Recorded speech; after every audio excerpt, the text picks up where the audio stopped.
Hey guys, welcome back to the channel. Today we are going to break down all of the biggest content in NHL 22. We're going to talk about the biggest team of the week, some new prime times, as well as some Halloween event cards. Guys, don't forget, check me out on Twitch, 1 p.m. Eastern time. Link is down below, twitch.tv/nosleeves12. Love to see you guys there. And subscribe to the channel if you do enjoy the content. Trying to get to that 50,000 mark. All right, guys, let's get into the video. All right, guys, so we did get new Halloween Rivals cards at Phil Housley and Bernie Nicholls. The Matt Murray and Brock Boeser one is actually hilarious because obviously dating back to when Matt Murray said that Brock Boeser's goals that he scored were pretty lucky. I thought that was pretty funny. And then Rob Ray and Ty Domi, which again, are actually really cool event cards. I like when they do things that are relevant to the real thing. So let's take a look at some of the better cards from this release. So we'll start first with the 86 Bernie Nicholls. Again, I'm going to show you guys the ones that you kind of want to pay attention to. The other ones are just too low rated, and unless you're like a fan of that player, best to just ignore. Bernie Nicholls comes with Magician and Quick Draw, which I love as a superstar ability. Really makes the ability to just win draws in your own zone almost automatic. So he's got 86 speed and acceleration with Magician activated. His agility gets up to 89, and his shot is in the high 80s, low 90s. There's not a lot of good centermen in the game, especially for free-to-play players. This would be a decent card to go after that isn't going to break the bank in terms of, going after a master set, something like that. We'll take a look at what he's going for right now, like 25K. Completely useful when it comes to free-to-play, guys. This is a card you want to look out for sure. Next, we've got Brock Boeser, 6'1" winger with 87 speed, acceleration, and agility. Shot again in the mid to high 80s. Hand stats as well in the mid to high 80s. With Gladiator, which does help out quite a bit because he's only got 81 body checking. That bumps it up to 84. It also pushes his wrist shot to 91. Make it snappy. I'm not a huge fan of. The cost is just way too high. So again, this is a pretty useful mid winger that, you guys that are free to play or anyone that can't afford some of these master items, these are the cards you want to look out for. 22,000 coins. I'm all about that price for this card. It's not bad. There are some faster guys like Base Stamkos and even Barzal that are roughly a little bit cheaper, but this is a pretty good winger card that's got a very good shot. And then we've got the biggie with the 88 Phil Housley. Again, left defense is kind of a hole for players that are outside of the, hut rich. They don't have like the team builder Rolf Samuelson, some of the master items. I mean, even Quinn Hughes' new master item is rather pricey. You've got the 88 Victor Hedman. Just not really a ton of options outside of that. 5'10" is a little low, but he's got 84 body checking, which isn't awful. He needs distributor activated, in my opinion. He's got 88 speed with it on, which is good. And then his shot is actually one of the better ones among defensemen in the game. And with that new patch that was announced today, one-timer shots should be a little bit more viable. So again, a very good offensive defenseman. If you pair him on the right side with someone like, Seth Jones or someone bigger, John Carlson, this would be a great option for you. He is going to run a little expensive. Again, the state of left defense is just really low. Only one up right now on PlayStation 5 for 200K. No way I would pay that. If he fell to about 150, I think I would actually bite the bullet. Moving on to the more useful prime times, we've got the 84 JT Miller with Workhorse Synergy. 86 speed, gets up to 87 with Workhorse activated, but then he's got All Alone as a superstar ability and just not really useful in my opinion. Mid-80s shooting. He's all around an okay card, but I think there are much better left-handed defensemen. He's going for like 15,000 coins right now. You can just go get the base Taylor Hall, who's much better. Finally, a new KIRILL KAPRIZOV card. 5'10", 88 speed and acceleration, high 80s shooting with the 1T superstar ability. I have to say, EA is doing a great job of giving superstar and zone abilities to cards that make sense, especially on prime times. Obviously, with KIRILL getting that great goal in overtime off the one-timer last night. Awesome to see. And this does have high implications on his X Factor card. The one thing I want to bring up here about X Factor cards, guys, is the ones that have not received upgrades yet. So Kaprizov had not received one just yet. He was stuck at 84. He hadn't gotten a new one up to 85. Those ones are very low in price, and they jump up when they get the next tier activated. So you want to get ahead of that a little bit. So take a look around at some of the cards that don't have any upgrades yet. I mean, Pavelski is one that just kind of off the top of my mind, as well as Jake Gensel, I believe. There is a good possibility that you can get those cards. Another one's DeBrincat.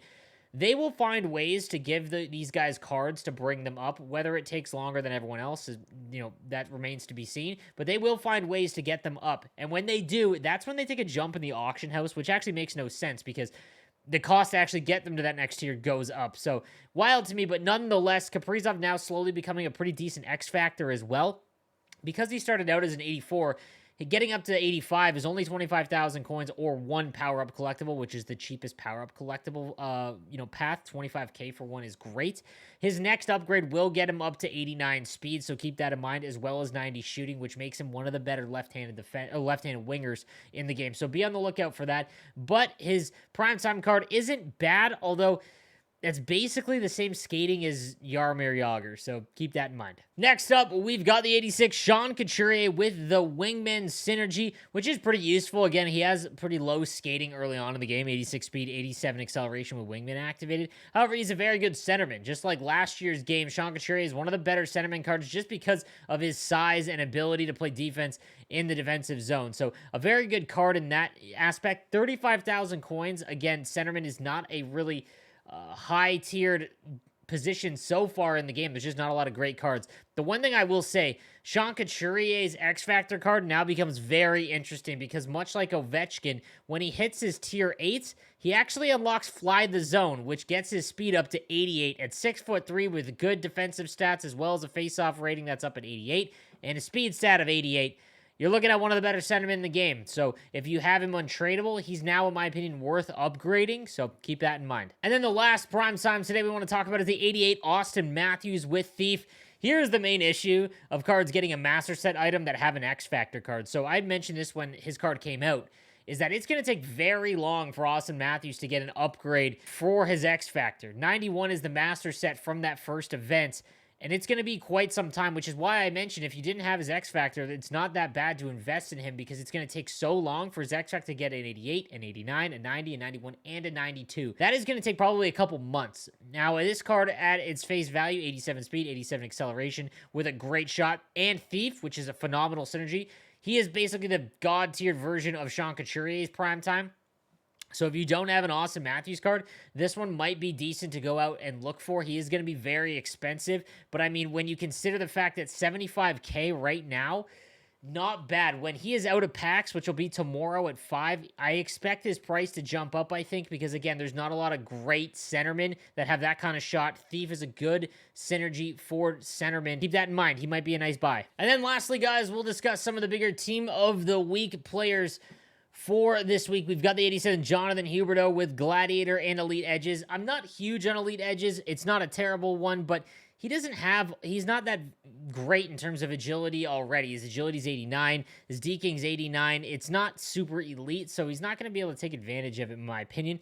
His skating's okay. 88 speed, 88 acceleration, node speed synergies, and a decent shot. This is basically the winger version of Sidney Crosby. He's good at everything, but not great at anything, and that's just where we are with Jonathan Huberdeau, unfortunately. Then we've got the 88 Alexander Barkov, and man, if it wasn't for his speed, this could be one of the best centermen in the game. He's got shutdown, which is phenomenal. Magician is okay on this card to make him feel a little bit less stiff, but 85 speed, 85 acceleration, like, you could go out and buy a Kopitar that's much cheaper. That's basically the same thing. So it'd be a huge pass for me. It does upgrade his X-Factor, but my goodness, I wish his skating wasn't so bad.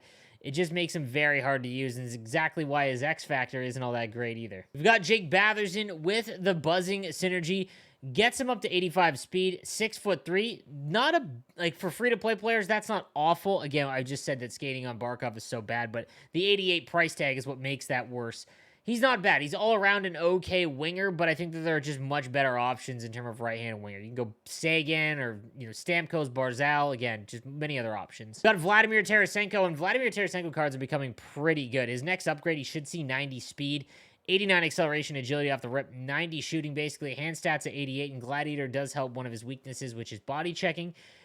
Really good all-around left-handed winger card. There is not a ton of great left-handed winger cards, so this is in between that, like, Taylor Hall and Master Set player, so not bad on the 86 Vladimir Tarasenko. We did get a new Dougie Hamilton as well, 85 with Magician.